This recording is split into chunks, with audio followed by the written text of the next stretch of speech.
चौरसिया कहाँ गए? जगह उनका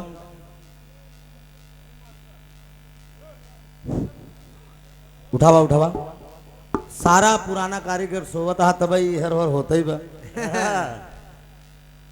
आप लोग जरा देखिए यार, नामी गिरामी बाजा है आपका।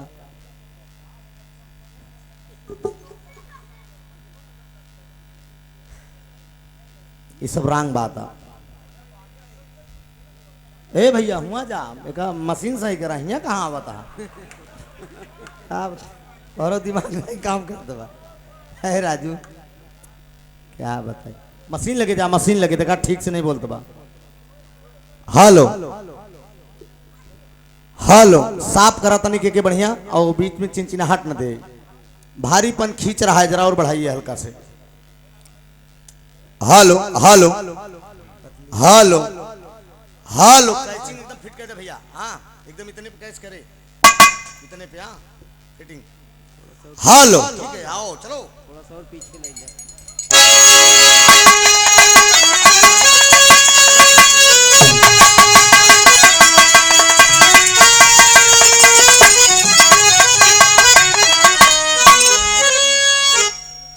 अरे आंख में जो आंसू है प्रीति जी। हाँ जी अरे ये क्या मैटर है? मैं चुप्पे चुप्पे बैठे हो, जरूर कोई बात है। बहुत बढ़िया, अभी आप लोगों ने गीत का आनंद उठाया। कलाकार कभी कभी छीटा मार जाता है, बात के लहजे से मजा लेता है कलाकार। कौने बात का घमंड।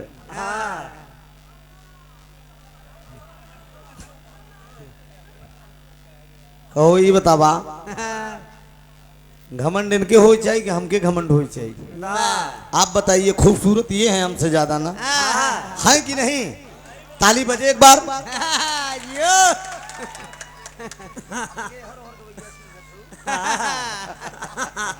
हम त्रिभुवन है, ओहर वाले के ना समझा।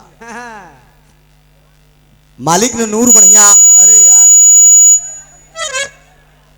हेलो चौरसिया भाई, खोदा खादी कैसे हो यार आज? मैं अंगूठिया जी। हाँ उनको कायदे से बैठने दीजिए तो ठीक से, अर्थ और तले लगा दीजिए इसको। मालिक ने बढ़िया नूर आपको दिया है। इनाम और पुरस्कार प्रीति जी सम्मान से मिले, तहस्कार से नहीं। अरे अपमान करके अगर आदमी पुरस्कार दे, इस बात पे मैंने छीटा किया था कि मालिक ने अपार दिया है, कोई कमी नहीं है। तहस्कार करके वो फौजी जवान बार बार डिस्टर्ब करने का काम कर रहे थे। कलाकार हैं हम, सहनशीलता रखते हैं, क्षमता है सब अच्छी। खड़ंजा पक्की जूते की क्षमता बा, इस बात तो मैंने कहा था। बाकी टाटा बिल्ला धीरू भाई अंबानी भी होंगे, उन्हें भी दौलत की कमी है। क्या बात है? क्यों प्रधान जी सही कहते ना भैया? हाँ कौने बात क्यों घमंड? घर द्वार महल अटारी हमारा कहा पगली बार पगल बताओ। हमारा है दूठी बेटवा पर पैदा करे है, रंग रंग फरमाइश सुनहन करत है। हमें नहीं घमंड है, मैं फकीर आदमी हूँ, झोला लेकर चल दूंगा। हेलो बना दीजिए यार ना अंगुरियावा जी भाई है मेरे पास। अरे जन्म किसी और ने दिया, जरा सोचिए, जन्म किसी और ने दिया, पालन पोषण किसी और ने किया, ज्ञान किसी और ने दिया, धन किसी और ने दिया। हमार धन ये भाई लोग क्या कहो? धन तो आप लोगों का है ना, आप ही लोग पैसा दे रहे हैं। हमार काया इस शरीरियो हमार नाया, कुर्बानी देना पड़ता है। ये बॉडी किसी के काम आ जाए। शुरुआत का स्नान कोई और कराता है और आखिरी स्नान भी कोई और कराता है। बीच का स्नान बेकार बह के जान लिया। पैदा होंगे तो के ना हमारी बीच में कितना क्रीम चपोड़ा, लेकिन 56 मेल ये मतलब बात बात जो भी हो, पॉइंट की हो, मार्केन की हो, क्या है मेरा कुछ नहीं है। आइए डॉक्टर साहब बजाई के बाबू सीटी ले रहा है बीच बीच में, सीटी ठीक कर दीजिए। एक बात और बोलेंगे, मैं वही बार बार अंगुरियावत अर्थ का प्रॉब्लम है क्या? हेलो, ज्यादा डिस्टर्ब अगर ये माइक करे तो उसको उठा के दे दीजिए, समस्या खत्म हो जाए। और कर थसरवा हेर चला है, हाँ बतावा ठेस तगड़ा पड़ता। हेलो चले भैया, चौरसिया भाई लाल टी शर्ट क्या निकाल रहे हैं? कुछ करामात होई कि चली? सुना प्रीति जी बताएं, कहना आज चेला गुरु इकट्ठा हो गए हैं। मैंने तो आप लोगों के बीच में ये कहा कि एक नायाब तोहफा कौशाम्बी जिला में मैंने पैदा किया है। क्या मैंने बुरा काम किया? जरा आप लोग सोचिए है कौशाम्बी के मेरे मुकद्दर के मालिक विराग महारथी श्रोता भगवान मेरे, क्या मैंने गुनाह किया? अगर कौशाम्बी के धरती पे एक कलाकार मैंने पैदा कर दिया तो मैंने कोई गुनाह किया है? मैं तो ये समझ के बनाया कि कौशाम्बी में मेरा एक शिष्य रहे। तो मैंने भक्ति पे इनको मैंने कहा, खाली कितना है प्रीति तेरी मुड़ी ऊपर में करा दिखा यार, सुना है ऊपर में करा मुड़ी देखा कितना चेला कैसे हैं जान, ऊपरा देखू तब बताई पगली। कितना चेला ऐसे हैं कि देखा सुख सागर का खेला फसिन गुरुआइन चेला से मन न रंगाए रंगाए, कितना कपटी चेला है। इनकी भक्ति पे मैंने कहा कि हो सके माता सरस्वती मेरी कला इन्हें मिल जाए, वो भाव है। तब मैंने ये बात कहा। आपका लहजा कुछ और था, मैं धन्यवाद दे रहा हूं आपको। आइए डॉक्टर साहब,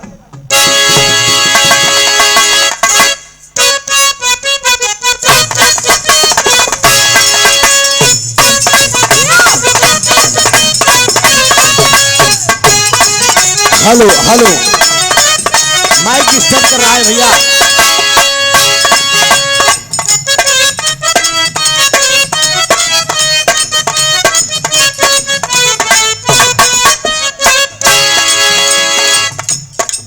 इशारा बा, फिल्मी कलाकारों ने इसको गाया है। हेलो हेलो उसका लाओ, ये वाला जो है तो ये डिस्टर्ब कर रहा है। इधर आओ यार, बैठ के यार मजा ले रहे हो। Hello hello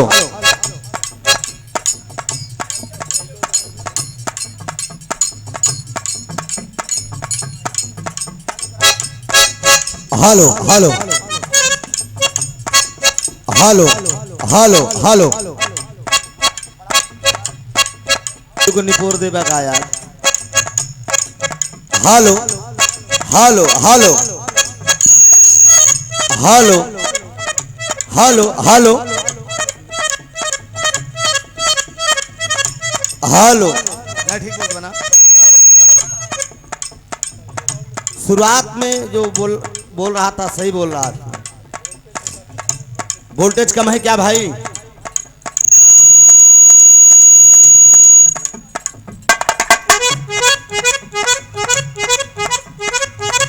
hello hello hello फिल्मी कलाकारों ने गाया है।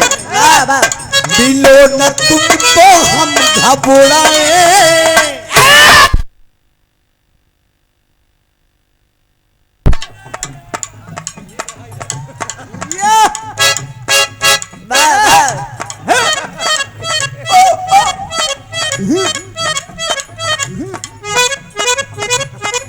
हेलो हेलो चली भैया, चली चली चलो भाई। मिलो न तुमको हम घबराए, मिलो तो आंख चुराए, हमें क्या हो गया है, हमें क्या हो गया है।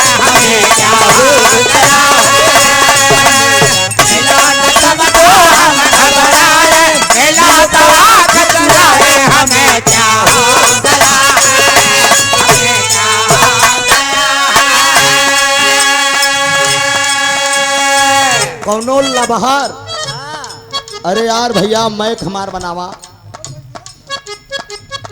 हालो नीचे का सब ठीक है, केवल मेरा ठीक नहीं है, इसी को ठीक कर दो।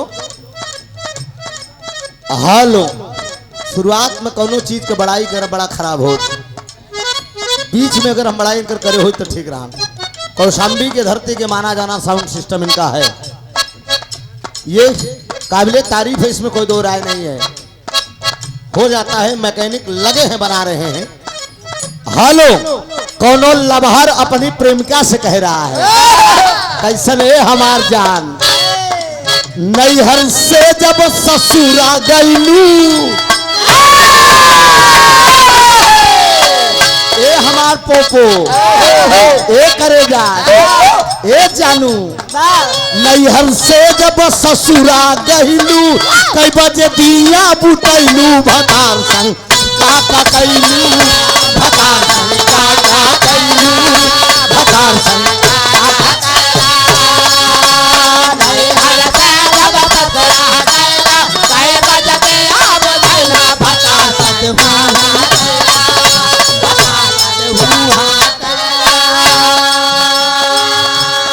हमरे कल्लू ड्राइवर भैया एदुलपुर तरफ से 51 रुपया ही लाइन पर देते उनके भातार संग का कैलू हो,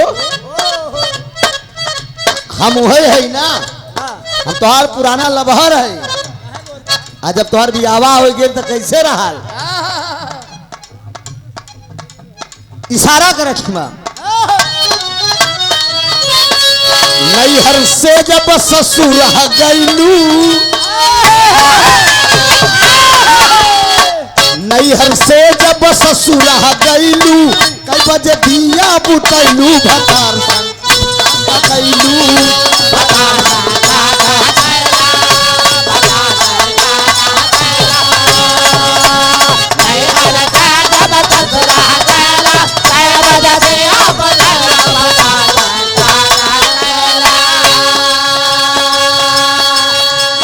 कई बजे बलम के कोरा सुतैलू, कई बजे बलम के कोरा सुतैलू, केवाड़ा में ठेली लगैलू, भतार संग काका कैलू, भतार संग काका कैलू,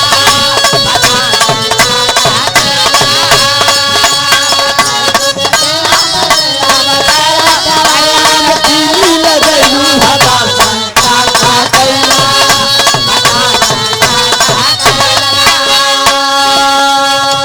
ये अर्थात है नौजवानों, ये गीत दो अर्थी है। अच्छा गायक कलाकार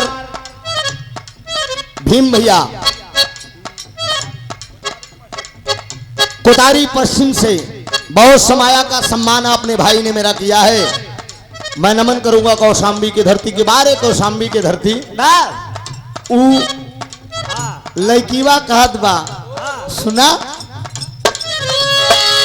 लाजो न लागे तो है,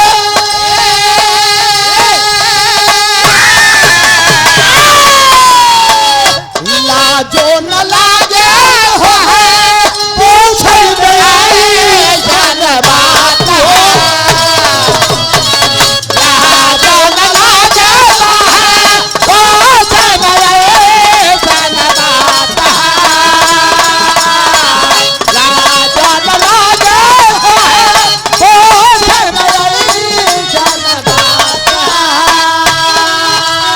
कई बजे बलम के कोरा सुतैलू, कई बजे बलम के कोरा सुतैलू, गुलबिया चादर ओढ़ैलू, भतार संग काका कैलू, भतार संग काका कैलू, भतार संग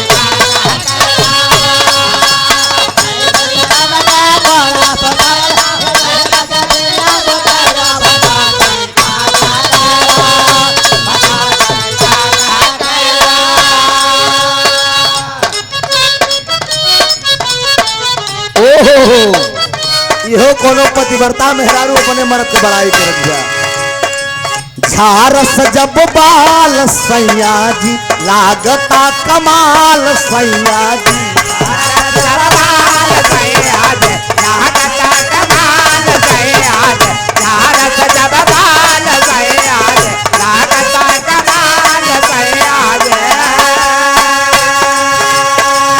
झारस जब बाल सैया जी लागता कमाल सैया जी।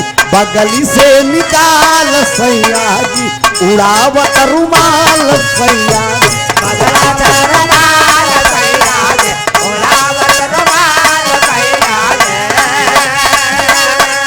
झारस जब बाल सैया जी लागता कमाल सैया जी उड़ावत रुमाल सैया जी। बगली से निकाल सैया पातर कारी हैया डोल है पातर कारी हैया डोल है। नदिया के पीछे जैसे नैया डोले वो सही मोर सैया डोल नदिया के पीछे जैसे नैया डोले वो सही मोर सैया डोले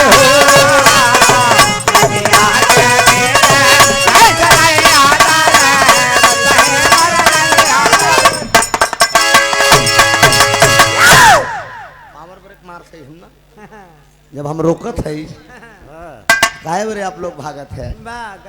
इतिहास के जमाने के चटनिया कोको कोला वर्ष सुने आप लोग। हाँ कोको कोला लिया है कितना गाना भोजपुरी के चल गया। बतावा ये रानी हमारा गन्ना का रस। हाँ सही सही जाता कि ना नौजवान जितना है दिखत है। हाँ पुरनकी सुनाई नहीं चंद लौंडे कहा क्या बात है भाई प्रीति जब तू गावत रहू ए प्रीति सुना जब तू गावत रहू जब ऐसे करत रहू लड़कियों एकदम अरे एकदम जब फुटबॉल हो रहे होता है आकर्षण पैदा होता है। नौजवानों अभी मैं बुढ़ा नहीं हूँ मैं भी आप लोगों का दर्द समझ रहा हूँ ऐसी बात नहीं है। जो रोग होता है ठीक और कोनो रोग हो जाए तो ठीक है लेकिन ये रोग सर्वा बड़ा खतरनाक होता है।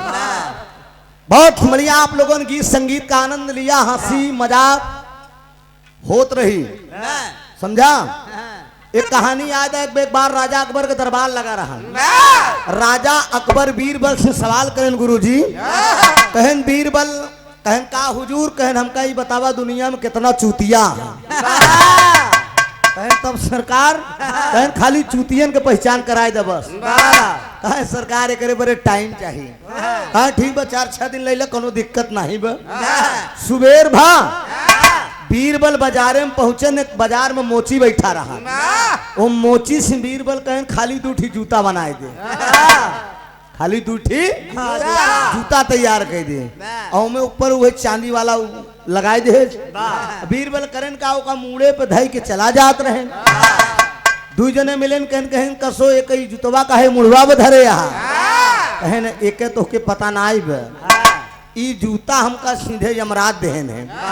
कहन के था बरे कहन जूता यह हमारा पाए है यमराज देहे है कहन जूता से जो 2 जूता मार खाई जाई उसका सीधे स्वर्ग है।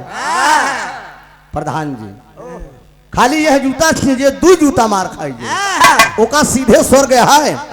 भाई साहब स्वर्ग जाए के चक्कर में तो उससे बतावत है जमन बड़ी के लाइन लग गई। अब बीरबल दुइये जूता केका जुतिया हुआ प्रीति कहा एकवा कहा हम जा अब दे जूता बजूता बीरबल जमाए पड़ा है। आई खबर धीरे धीरे राजा अकबर के पास पहुंच और जब राजा अकबर पास पहुंच कहन बाजार में 2 जूता पड़ता है जेकरे ऊपर 2 जूता पड़ जाई ओकर सीधे स्वर्ग गया है। राजा अकबर रैयत के मालिक सिंहासन छोड़ के चल दे लाइन लगी वो कहन हटो सबसे पहले मैं जूता खाऊंगा।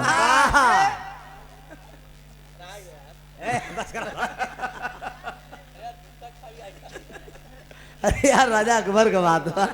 हाँ? कहे सबसे पहले मैं 2 जूता खाऊंगा। तो इतने में बीरबल देख गए कहे हो रैयत का मलिके चला आवा था। वही जब बीरबल देखे राजा अकबर का जूता खाए बड़े आगे लाइन लग गए ना। बीरबल कहे ने काम में आज यही जगह से छुट्टी। अब केका जुतिया ही, अब बाकी जूता कल पड़ी। समझा, हाथ फिराए लगा हमार जुतिया और जुतिया वक्त। तो सुबह शाम ढली, सुबेर हुआ। राजा अकबर वापस चला आए, सिंहासन पर विराजमान बीरबल पहुंचे। राजा अकबर सवाल कहन चूतियन के पहचान भाई। कहन सरकार लैनिया में के लगा रहा जूता खाए बड़ा बतावा के लगा रहा वो लैनिया में आपो तो रहे। हाँ अब समझा सरकार अब और का कही हम। आइए एक बिरहा की प्रस्तुति, धार्मिक प्रसंग होगा। मेरी माताएं बहनें भी बैठी हैं।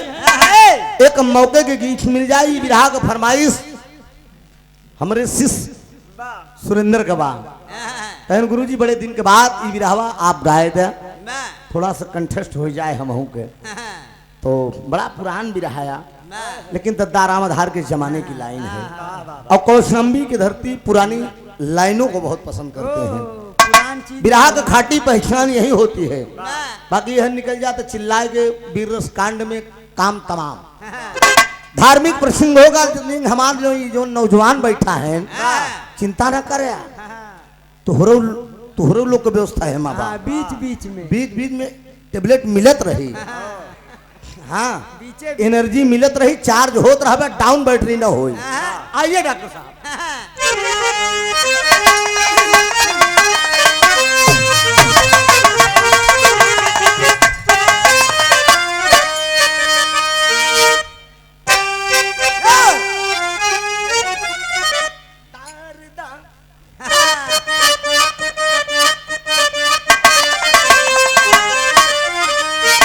समय ने है किसी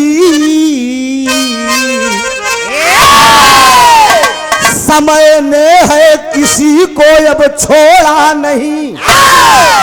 समय के चक्र में सबको आना पड़ा। समय ने ली परीक्षा मुरध्वज की, स्वयं सुत पर ही आरा चलाना पड़ा। समय का चक्र राजा हरिश्चंद्र पे, डोम के घर पे जीवन बिताना पड़ा।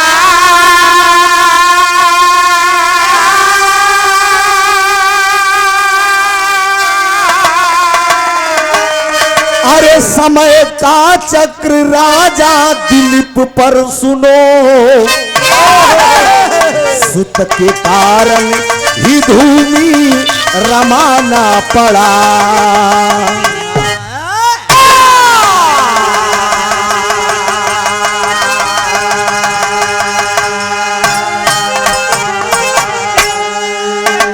एक एक पल इंसान की जिंदगी में बहुत कीमती है। जो आज है मित्रों याद रखना। आए मेरे मुकद्दर के मालिक, मेरे भगवान श्रोता बंधु, एक एक पल बड़ा कीमती है। पहले वो जमाना नहीं था, अब लोग पढ़ी लिखी समाज हो गई है। पढ़े लिखे कलाकार भी मंच पे प्रस्तुति करते हैं, श्रोता भगवान भी पढ़े लिखे रहते हैं। एक एक पॉइंट बहुत सोच समझ के मंच पे बोलना पड़ता है कि अगर कोई अल्फाज अगर गलत निकल गया तो श्रोता भगवान पकड़ लेंगे। सोचिए इंसान की जिंदगी कितनी कठिन है और कितनी कीमती है।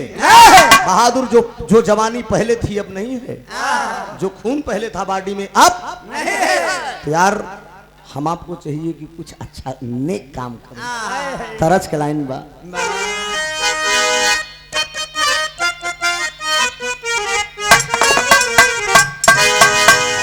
उस्ताद जनाब हैदर अली जी गावत रहे कि अरे सब कुछ मुझे, अरे सब कुछ मुझे अल्लाह के दिल भर ने दिया।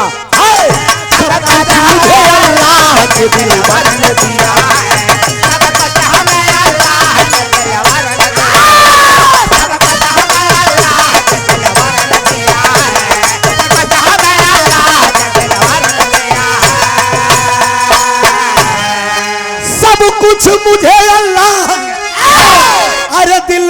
ने दिया है,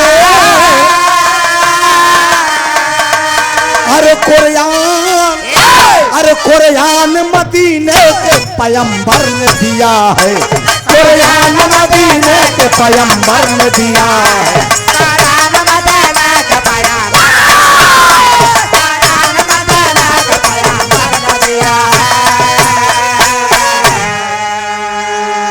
जरा गौर करेंगे दो, लाख इंसान दौलत कमा ले मित्रों, अपार दौलत का ढेर लग जाए, लेकिन मेरी लाइन जो है अडिग है, जरा आप लोग याद रखना कि अरे हर चीज बुरी, अरे हर चीज बुरी लगती है औकात से बढ़कर, हर चीज बुरी लगती है औकात से बढ़कर, हर चीज बुरी लगती है औकात।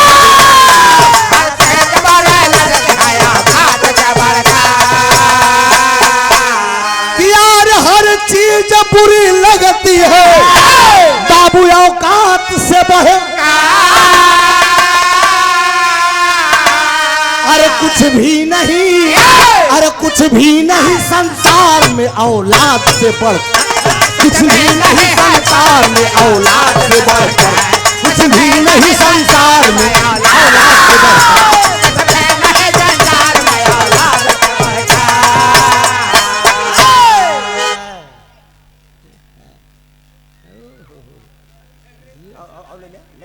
हाँ ले जा, हाँ शाबाश शाबाश चचा, ये हाँ नाम चचा कुछ नहीं, बेनाम बादशाह खाली ये कव्वाली की लाइन पे दे रहे हैं, ये उस्ताद की लाइन पे दे रहे हैं ना दोस्त। हैदर अली जुगनू साहब एक जात के मुसलमान जरूर थे। एक बात मैं बता देना चाहता हूँ, गवैया का हमारा अंदाज कि अगर पूरे जिला में मिलाए दे तो कम कम 50 ट्रक कम पड़ जाएगी, 4-6 हजार ट्रक कम पड़ जाएगी। सही कहा कि सोचिए, बहुत सुनाया का पुरस्कार आपने देकर सम्मान किया इस कव्वाली पे, बहुत बहुत वंदन है, अभिनंदन है आपको, सलाम कबूल हो, दुआ दें हम बच्चे अपने फन में सदा कामयाब हों। लाइन होती है कलाकार की, अडिग लाइन होती है, थोड़ा सा ध्यान दीजिएगा, प्रसंग किस समय का है। भगवान राम पैदा नहीं है, उसने आगे की ये गाथा है, अयोध्या की कहानी है। भगवान राम के कुल में ही एक राजा दिलीप थे, चीन परिचित गाना है, पौराणिक दास्तान है, लेकिन जब मैं सुना तब नहीं लगी, नई नई दिन और पुरान सब दिन भीम भाई। सोचा पुरानी में कितना दम बा। राजा दिलीप का चौथापन लग चुका है, महल में बाग बगीचा सब कुछ है, किसी प्रकार की कोई कमी नहीं है। दुनिया एक मेहरारू रखे, राजा दिलीप 2 मेहरारू रखे, और दोनों मेहरारू को बुलाए कि एक दिन कहत कहाँ है, जिसके घर सुंदर नारी, जिसके घर सुंदर नारी, जिसके घर सुंदर नारी, एक लाल बिना वह तरसे, एक लाल बिना वह तरसे, एक लाल बिना वह तरसे, मुखमंडल है मुरझाया नैनों से सावन बरसे, मुखमंडल है मुरझाया नैनों से सावन बरसे, मुखमंडल है मुरझाया नैनों से सावन बरसे। अब गई जवानी मेरी, अब गई जवानी मेरी, अब गई जवानी मेरी, आई है उम्र ढलने को, आई है उम्र ढलने को, आई है उम्र ढलने को, अरे किस्मत में लिखा विधाता केवल अब हाथ मलने को। अरे बाप रे बाप, राजा दिलीप को चौथापन लगा, जवानी चली गई हेरे हर में, 2 मेहरारू दोनों रानी के बुला लेने कहता नहीं हिया आवा, कितनी बढ़िया बढ़िया टिकुली लगाए लगाए बैठी है, लाली लिपस्टिक लगाए लगाए, कहें का बात राजा साहब, कहीं नहीं बतावा, महल में बाग बगीचा सब कुछ है, लेकिन एक लड़किया बरे हम तरसी। अब दोनों रानी कहें जमन कुछ हो होता ही है, अब लहान नहीं बैठे था तो हम का करी। बारे राजा दिलीप तिजोरी के चाबी थमाए दोस्त, तिजोरी के चाबी थमाए, ये कहें अब हम चलते ही जंगल में।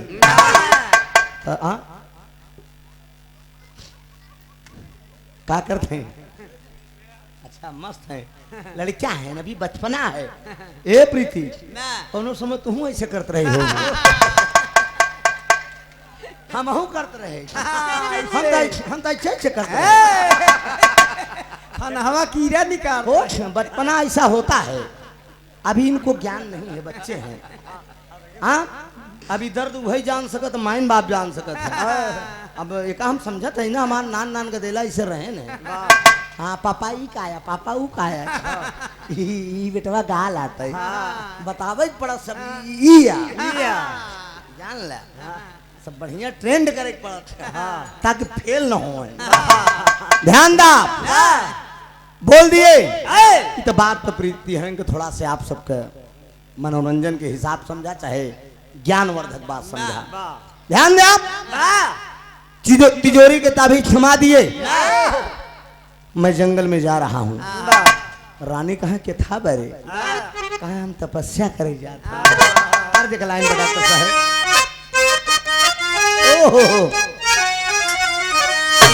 दिखाई हमें प्रधान जी का बड़ी फेवरेट गीता और चचा हाफिज चंचल को वर्जनालिटी है दोस्त। अरे अब केहू चंचल न हुई, जैसे मुँह बिराई देते रहे ना अष्टा बकरे बनाए के केहू के बस कनाई बदोस्त। जान ला बाबूजी एकदम खड़ा हो तो इससे कांपत रहा है, हाथ गोड़ कांपत रहा है, लेकिन जब गावे लागे तो कहाँ से आवाज निकले भगवान जाने। यही लाइन गाँव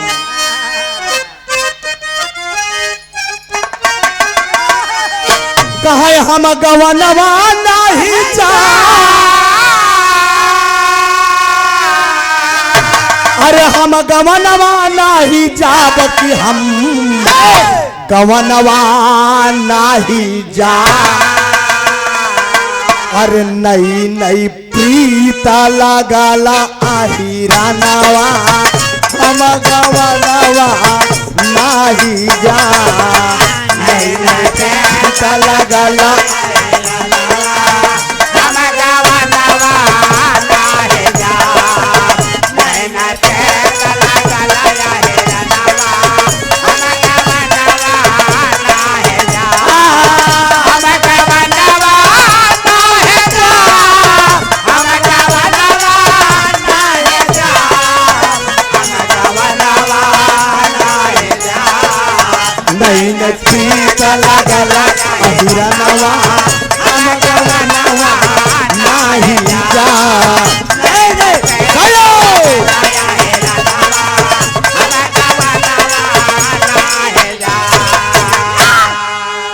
कहा अरे अहिरा खियावई पेड़ा मिठैया, तई का खियौबे बेईमानवा के तनौ कहबे लेकिन रहब अहिरा नवा। सोचा कितनी बड़ा अहिराने के कितनी बड़ी कला रही। हाँ गहरी प्रीत लगल अहिरा नवा, हम गवनवा नहीं जा। अहिरा खियावई पेड़ा एक माने अहिरा खियावई पेड़ा मिठैया, तई का खियौबे बेईमानवा। छेना रसमलाई क्या कला है यादों में, मानना पड़ेगा।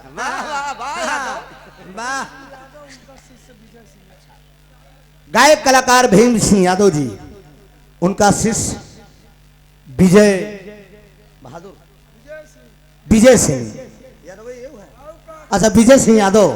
अच्छा भैया भैया हम इधर रोक दिए, सिंह लगा रहा ना, सिंह तरीके के दूसरे। हाँ समझ ले आप सब।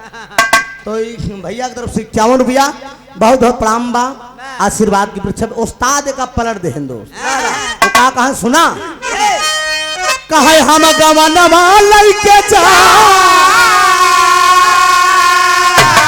अरे गुरु हम गवनवा लइके जाब कि हम गवनवा लइके जा।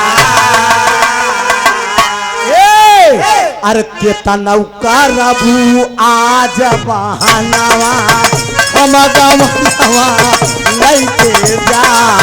केतनौ करबू आज बहानवा, हम गवनवा लइके जा।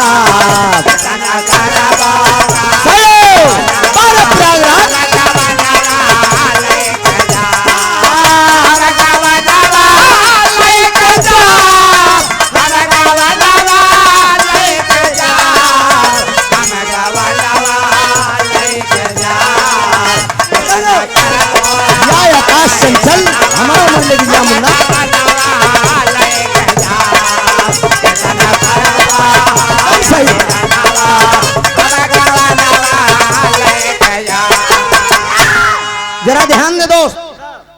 से ध्यान हटे ना बाबूजी।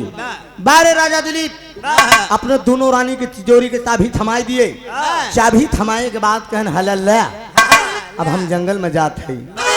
राजा दिलीप जंगल में आ गए दोस्त और तपस्या करे लेकि वन में करने बरे तपनवा बनवा चलही भई लेना। बियाबान जंगल में जाकर बाबूजी धूमी रमा लिए। ओम भगवते वासुदेवाय ओम भगवते वासुदेवाय नमः। गोविंद दयालनाथ अखंडी अनादिया आदित्य जन्मा अनंत शक्ति। द्वादश मंत्र का जाप शुरू बा। आई बढ़िया तपस्या करते हैं राजा दिलीप। दोनों रानी अपने मन में विचार करें कहन दुल्हा हमार तपस्या करते हैं।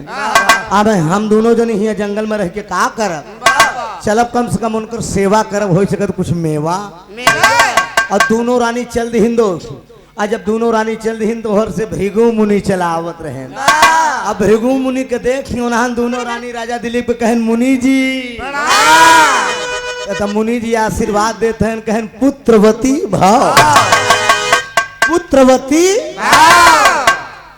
कहन यही बात को तो मतलब यही व्रत हमारे दुल्हा चला गए। कहन तब तू दोनों जने का करते हो। कहें दुल्हा हमार जंगल में तपस्या करते हैं। कहन केथा बरे कहन लड़किया बरे प्रयागराज के फाटी भाव आए हाय बोल दे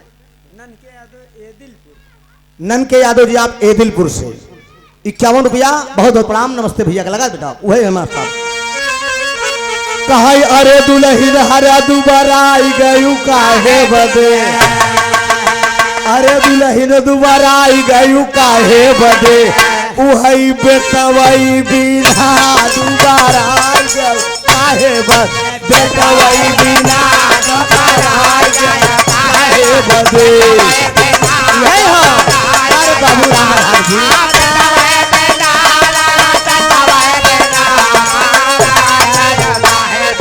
बेटवई बिना दोबारा आई गयू काहे बदे।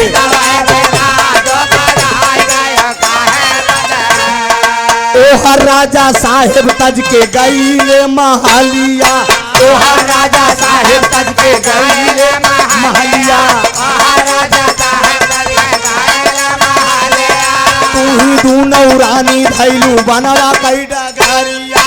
तू ही दूनौ रानी धैलू बनवा कई डगरिया। अरे हमसे बतायू नहीं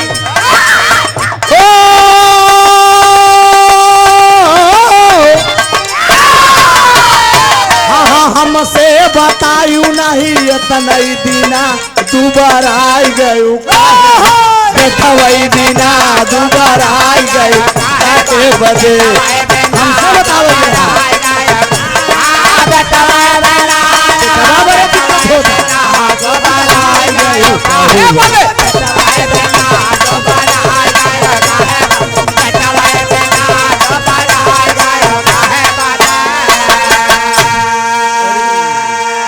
अरे बाप रे बाप भृगु मुनि कहन बेटवा बरे तना तू परेशान हो।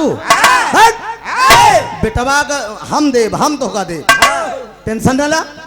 बेटवा का व्यवस्था हम करब। अरे बाप रे बाबा दोनों रानी सोचत है कि लगत है नियत इनकर गड़बड़ाई गई। कहा कैसे व्यवस्था करबे। कहन यही जगह से तुरंत लौट जा तुरंत लौट जा। घरे जाए के बढ़िया खाना पीना बनाए के खाना खाई के अब बढ़िया लाली लिपस्टिक लगाई ली हो। मजेदार के श्रृंगार पटार कैली हो। अब पर्दा अंदर बात बा जैसे पति पत्नी हिसाब किताब बनावत हुए दोनों जने क्रियाकलाप शुरू कर दो। देखा ये गाना में लड़किया मेहरारू मेहरारू से हो मन सेधु को छुआता आप जान ले। आई लड़किया बड़ा होनहार पैदा हुई। दोनों रानी घरे आइन खाना पीना बनाई के और राजा दिलीप तपस्या करे में जुटा है। मेहरुअन अपन क्रियाकलाप कर दिया। घरे में दोनों कार्यक्रम अपन शुरू कर दिन खाना पीना खाई के तो होत का बा दत्ता रामाधार का टेरी बा हाँ हाँ हाँ आए हाय कहे पीसई मसाला जम के पीसई रानिया पीसई मसाला जम के पीसई रानिया हाँ तो बेटवा पहलऊ ठीका बेटवा पहलऊ ठीका बेटवा पहलऊ ठीका बेटवा पहलऊ ठीका दैगा बड़ा कसाला मसाला जम के पीसई रानिया बेटवा पहलऊ ठीका दैगा बड़ा कसाला मसाला जम के पीसई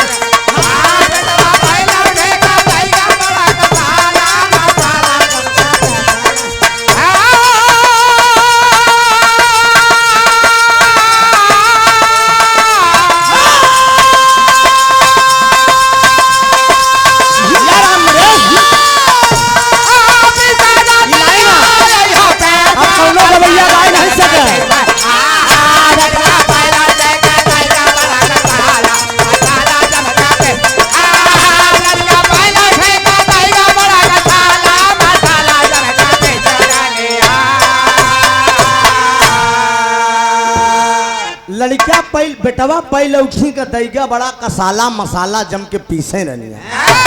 इस लाइन पे आप पूजनी गुरुजी आप रोशनलाल यादव जी मास्टर साहब 100 रुपया का पुरस्कार इस लाइन पे दिए हैं। पाव लगे आशीर्वाद दें, हम बच्चे अपनी कला में कामयाब हो। भैया हमारी तरीके बैग साफ ही रखे, साफ कम बोलत बद हल्का से पतला ही रखे, झंझराहट न मारे।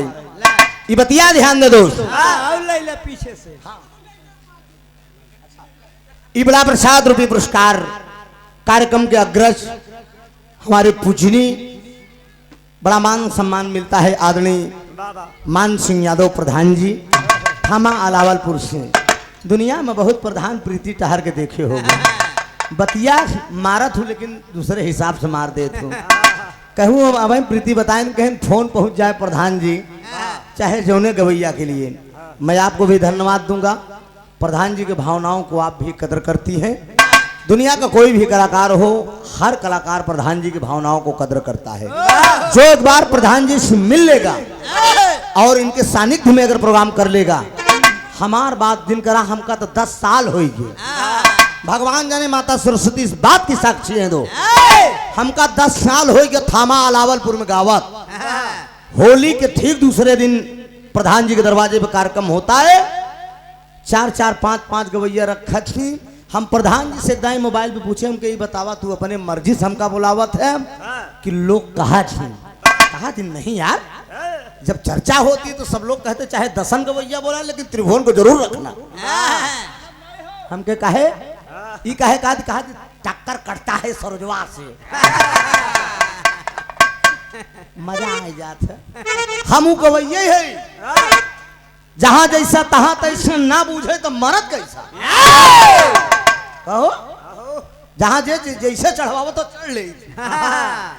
अच्छा गाना में कहूँ ना समझा आप, गलत अल्फाज नहीं बोलने का। गाने में जहाँ जैसा भाव कलाकार प्रस्तुत करता है उसी ढंग में डल जाते हैं। 500 रुपया का पुरस्कार प्रधान जी की तरफ से कमल चरण में नमन है। आशीर्वाद दे हम बच्चे अपनी कला में कामयाब हो। उस्ताद एक लाइन गावत रहे, तोहरे बुरका फारब ओनहु का घंघरवा दुलारवा झरबई अरे झरबई झरबई दुलारवा दुई नौ जनता झरबई झरबई झरबई दुलारवा दुई नौ जनता झरबई। हैदर उस्ताद गावत रहे, तोहरे बुरका फारा तोहरे बुरका फारा तोहरे बुरका फारा तोहरा बुरका फारा ओनहु का घंघरवा दुलारवा दुई नौ जनता झरबई तोहरा बुरका फारा ओनहु का घंघरवा दुलारवा दुई नौ जनता झरबई। तोहरे बुरका फारा, बुरका मतलब का समझता है? तोहरे बुरका फारा, बुरका मतलब पाकिस्तान और घंघरा मतलब चीन। यहाँ से कोरोना है साला। तो तोहरा बुरका फारा, पाकिस्तान का बुरका फाट दो और चीन का घंघरा। ये उस्ताद का लाइन लिखी रही कि तोहरा बुरका फारब ओनहु का घंघरावा दुलारावा तू नौजन का झरब। हिंदुस्तान दोनों रानी आपस में संभोग करना शुरू कर देती हैं। दोस्त गद्दा रामधार का झूमर लग गया।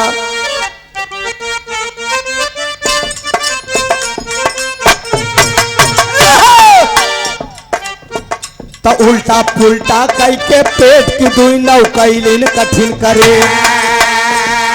साफ करा साफ करा। तो एक कैसे ते बहा जाए दू तू पाए जानिया ना। एक कैसे ते बहा जाए पाए जानिया ना।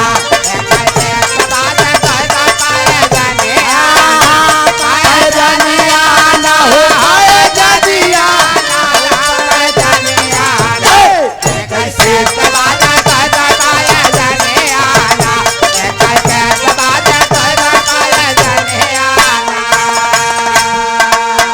तो एक ही ऊपर एक ही नीचे कौनो फर्क पड़ा था ना।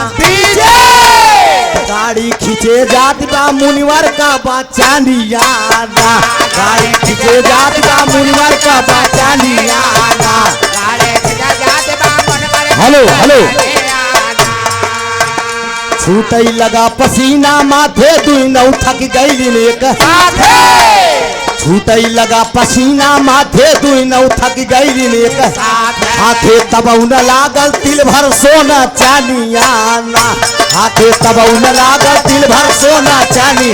साफ करो बाबू साफ साफ करो। सोना चानिया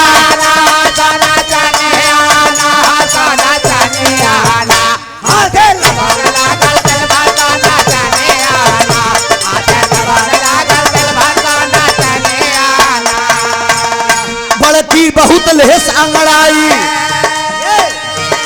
बौकी बहुत लेस आंगड़ाई। छोटकी कहाई अरे मोरी माई महंग पाई पाई के होई गई झूलानिया ना। महंग पाई पाई के होई गई झूलानिया ना।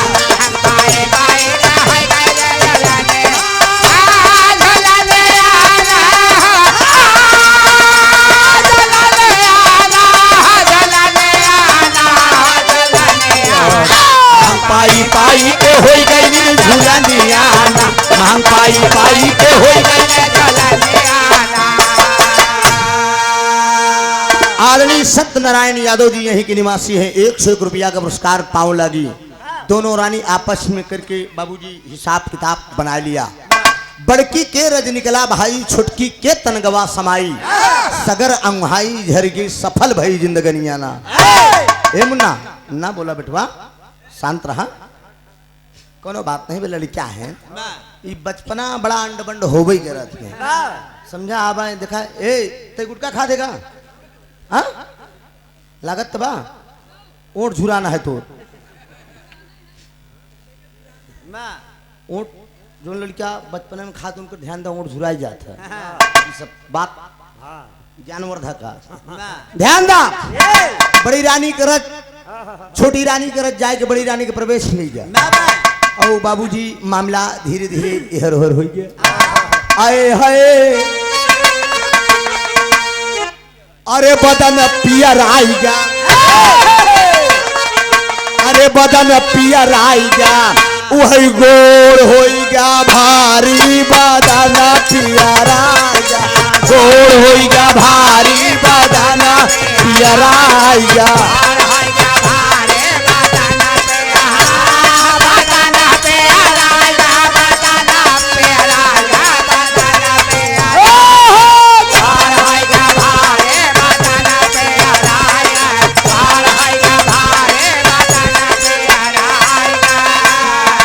एक माह बीतले दूसरा बीती जाई।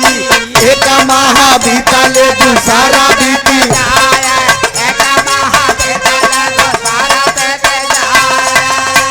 अरे तीसरा चौथा पांचवा गई निंगराई। तीसरा चौथा पांचवा गई निंगराई।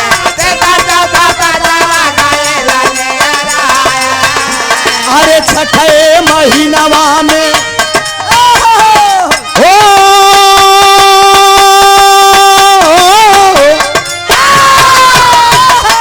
छठे महीनवा में गर्भ सताई। बदन पियराई गोड़ होइगा भारी। बदन पियराई।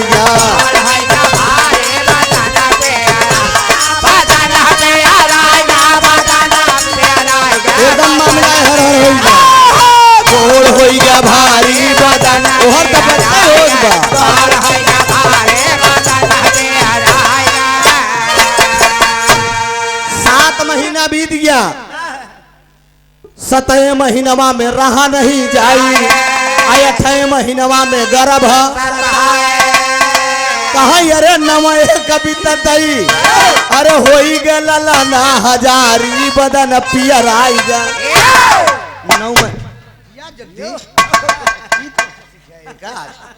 इलाहाबाद में लग हाथ बस का नहीं जयदरथ वाला हाथ जान लग गुरु गुरु वही रही के चेला शक्कर हुई है।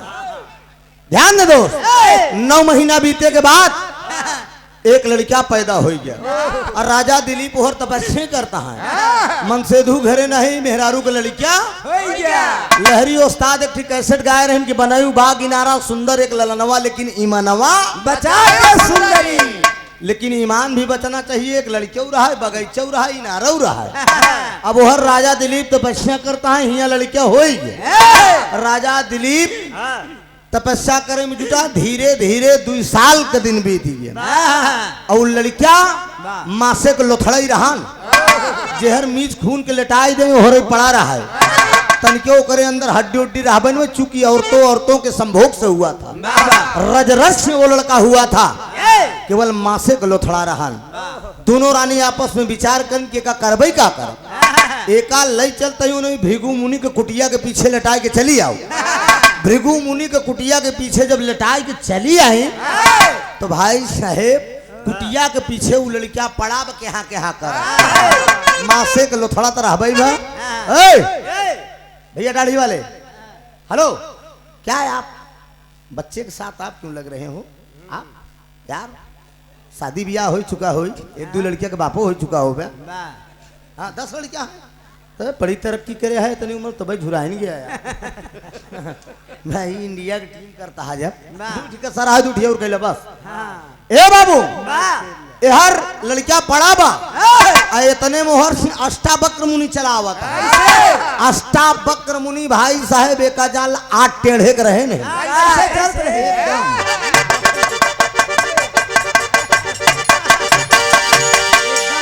ऐठा को ऐठाई और लड़के एकदम ऐसे बड़ा बात और मुनि सोचत है अष्टावक्र कि ई लौंडा हमरे साथे बदमाशी करत बा।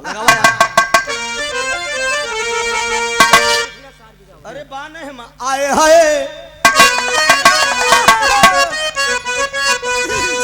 अरे देख लिया सार बिरावत, देख लिया सार बिरावत, मुनि जी सोच लगे न मन मार, देख लिया सार बिरावत बा। मुनि जी सोच लगे न मन मार, देख लिया सार बिरावत बा।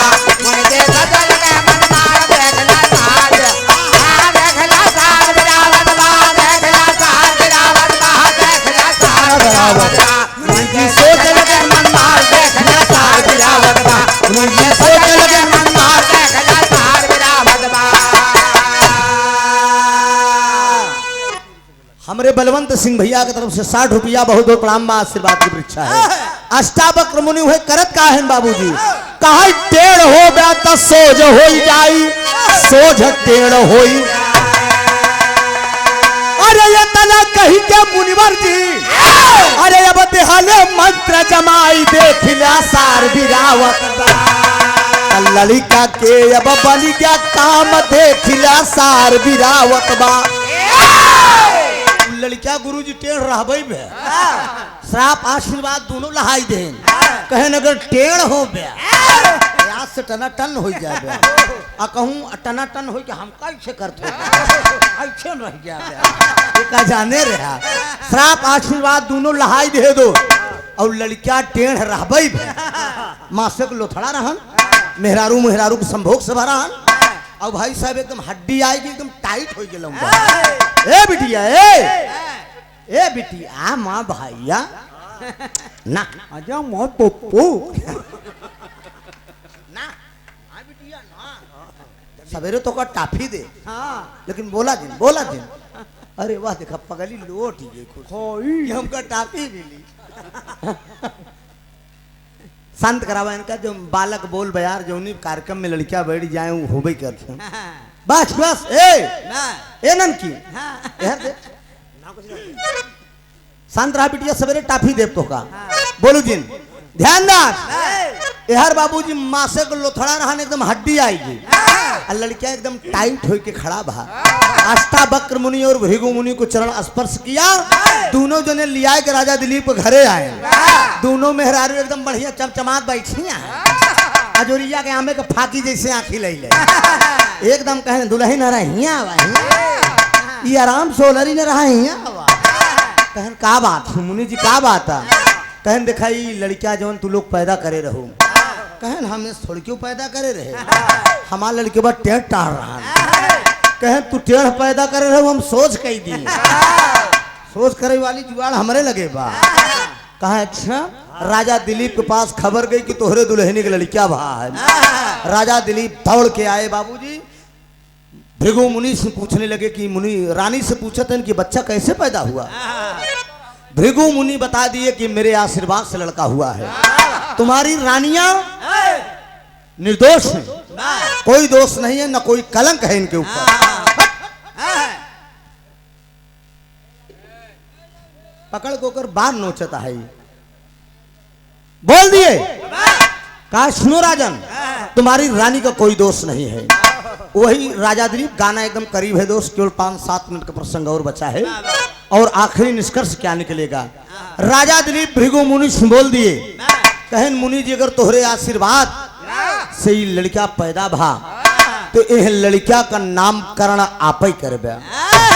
वही राजा दिलीप के सामने भृगु मुनि बोल दिए कि राजन ये लड़का मेरे आशीर्वाद से पैदा हुआ है। औरतों के रजरस से ये बालक पैदा हुआ है।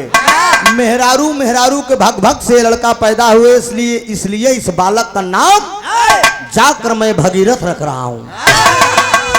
जरा विचार करिए दोस्त उसी लड़के का नाम जाकर भगीरथ पड़ा और जब भगीरथ उस लड़के का नाम पड़ गया राजा दिलीप की जो दोनों औरतों से पैदा हुआ था तो अष्टावक्र मुनि बगल में खड़ा है कहन मुनि जी मेरे बच्चे के हाथ की रेखा देखकर बताइए ये भागीरथ आगे चल के कुछ तरक्की कर पाएगा कि नहीं। अष्टावक्र मुनि बताते क्या है राधे श्याम का भाव लग गया।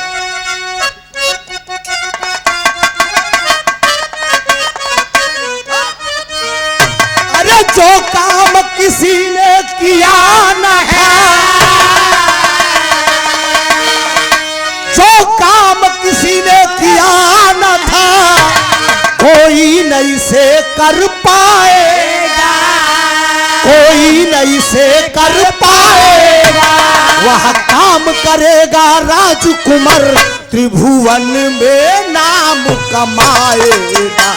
वह काम करेगा राजकुमार त्रिभुवन में नाम कमाएगा।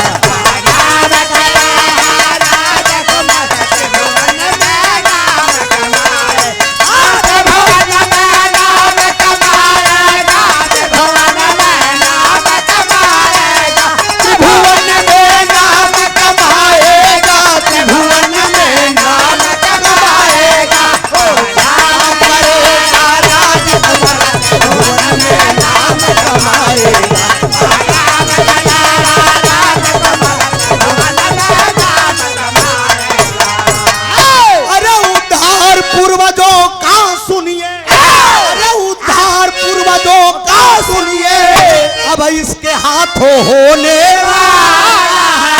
अरे उद्धार पूर्वजों का सुनिए अब इसके हाथों होने अरे संसार का बेड़ा इस बालक के हाथों करने वाला संसार का बेड़ा इस बालक के हाथों करने वाला।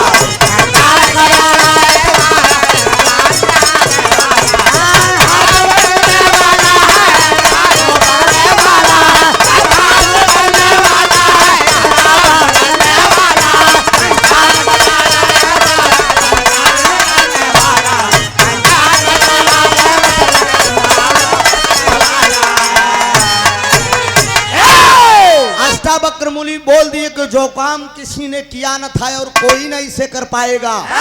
आए राजा दिलीप ये तेरा बेटा वो काम करके दिखाएगा तुम्हारे कुल खानदान में अभी किया भी नहीं है। आने वाली पीढ़ी किया भी नहीं है और जो आने वाली पीढ़ी आएगी वो भी नहीं कर पाएगी। वह काम ये तेरा बेटा भागीरथ करेगा और इतना तेरे परिवार के ही लिए नहीं, पूरे सर्व समाज के लिए, पूरे मानव जात के लिए बेड़ा पार होगा इसी बालक के हाथ से। वही भगीरथ किए क्या? 60,000 पूर्वज, जरा गौर करेंगे, 60,000 पूर्वज कपिल मुनि के कुटिया में जब भस्म हो गए थे, कपिल मुनि ने श्राप दिया था।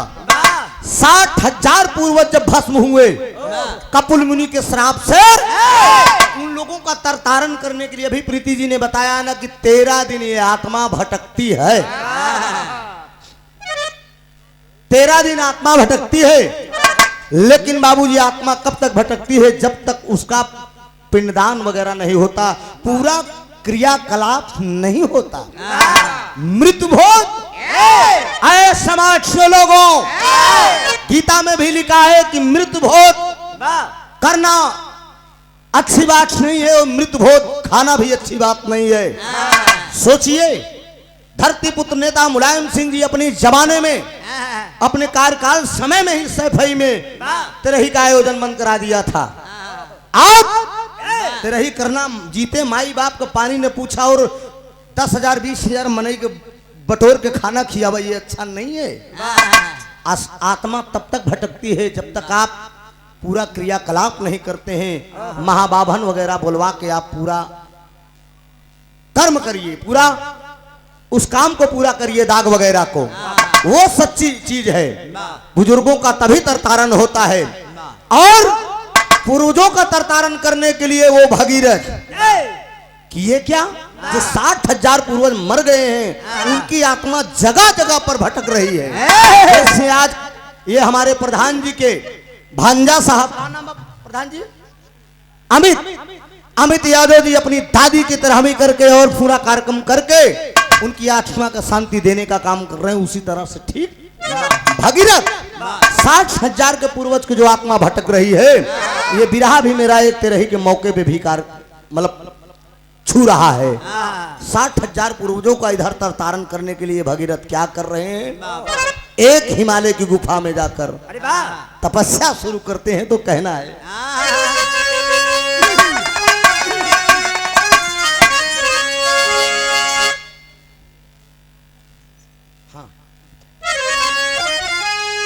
अरे घोर भगीरथ के तप के,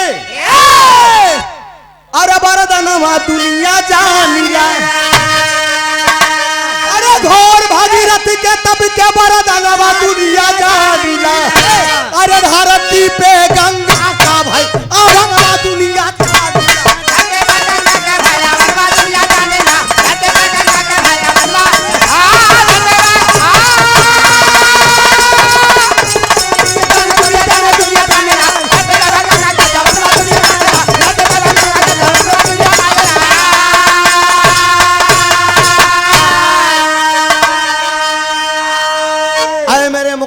मालिक श्रोता बंधु जरा गौर करिए। हिमालय की गुफा में जाके एक पैर पे खड़े होकर वही भगीरथ, राजा दिलीप का बेटा जो औरतों के रजरस से पैदा हुआ था, एक पैर पे खड़ा होकर भगीरथ तपस्या शुरू कर दिए। मां गंगे जब भगवान भोलेनाथ की तपस्या करना शुरू कर दिए, भोलेनाथ प्रकट हुए तो चाके हिमालय की गोदी में, अरे कैले घोर तपस्या,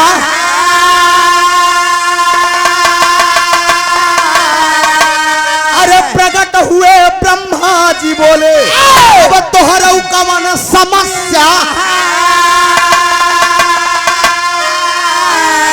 गंगा जी का दैदा हमें दुनिया जानी, अरे धरती पे हम करबई मानव का तरनवा दुनिया जानी।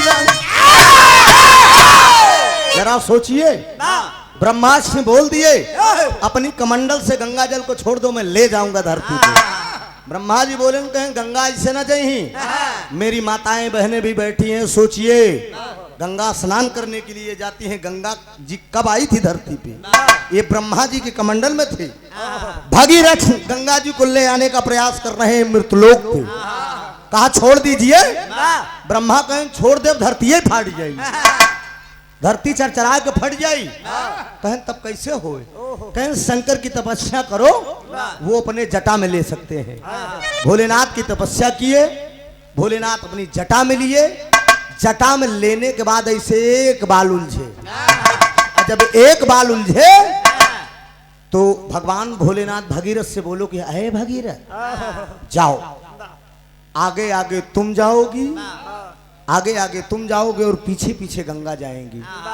जहां जहां तुम्हें गंगा को ले जाना हो वहां वहां तुम गंगा को ले जाओ। आगे आगे भगीरथ चल दिए। कहां कहां भगीरथ गए और कहां कहां गंगा जी गए। गायक भीम सिंह, आप उनके शिष्य विजय सिंह यादव जी, 100 रुपए का पुरस्कार देकर आपने मेरा सम्मान किया है। मंदे जिंदगी शुक्रगुजार हूँ। बहुत बहुत धन्यवाद बाबूजी के, कोट कोट सा नमन। बढ़िए शांति से विजय बाबू। अभी लाइन कुछ और चल रही है, दिमाग कहीं और कंप्यूटर की तरह दौड़ रहा है। कहानी अधूरी ना छूटे। यार कलाकार हो, छेड़ना नहीं चाहिए। भाव में कलाकार कहीं डूबा है, तुम हटाना चाहते हो जाएगा। ध्यान दीजिए, कहां कहां भगीरथ गए और कहां कहां गंगा जी गई, भाव दिया गया। अरे ऋषि के सयऊ हरिद्वार, अरे ऋषि के सयऊ हरिद्वार, अरे प्रयागराज होता काशी, अरे गंगा सागर में जा मिललिन, जहाँ तीर्थ पूर्ण प्रकाशी। अरे गंगा सागर पनिगति स्थलवा दुनिया जानिला, अरे गंगा सागर पनिगति स्थलवा दुनिया जानिला, अरे भुल्लूर दादा चल के पिपलवा दुनिया।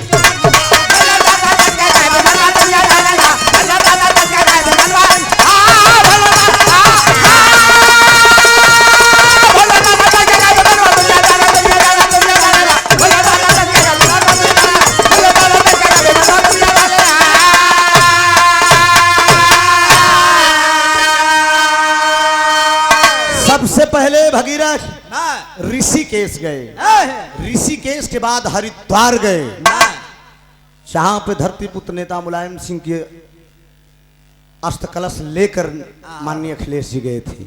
ऋषिकेश और हरिद्वार, प्रयागराज हो काशी हो, गंगा सागर में जा मिललिन, जहां तीर्थ पूर्ण प्रकाशी हो।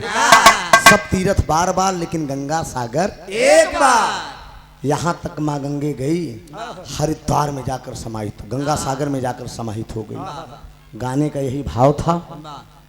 गंगा जी मृतलोक पर कब आई, भगीरथ पैदा कैसे हुए, और दो औरतों को रजस से भगीरथ की उत्पत्ति और एक देवी की उत्पत्ति गंगा जी इस धरती पे कब आई। अब प्लस मेहरारू, मेहरारू से लड़किया की उत्पत्ति, भगीरथ की उत्पत्ति, मेहरारू, मेहरारू से एक बालक की उत्पत्ति, और उसके साथ साथ एक देवी की उत्पत्ति। माँ गंगे आज हिंदू धर्म में तरतारन बन गई है मित्रों। सीधे सीधे किसी कलाकार ने गाया है कि मानो तो मैं गंगा माँ हूं और ना मानो तो बहता पानी। यहीं से भाव है।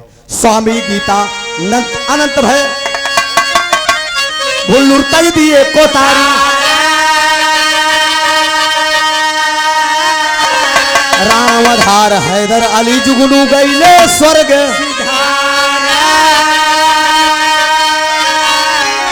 अरे मसाला जम के पीस रनिया, अरे त्रिभुवन नाथ पहनता सदा विजय का माला, मसाला जम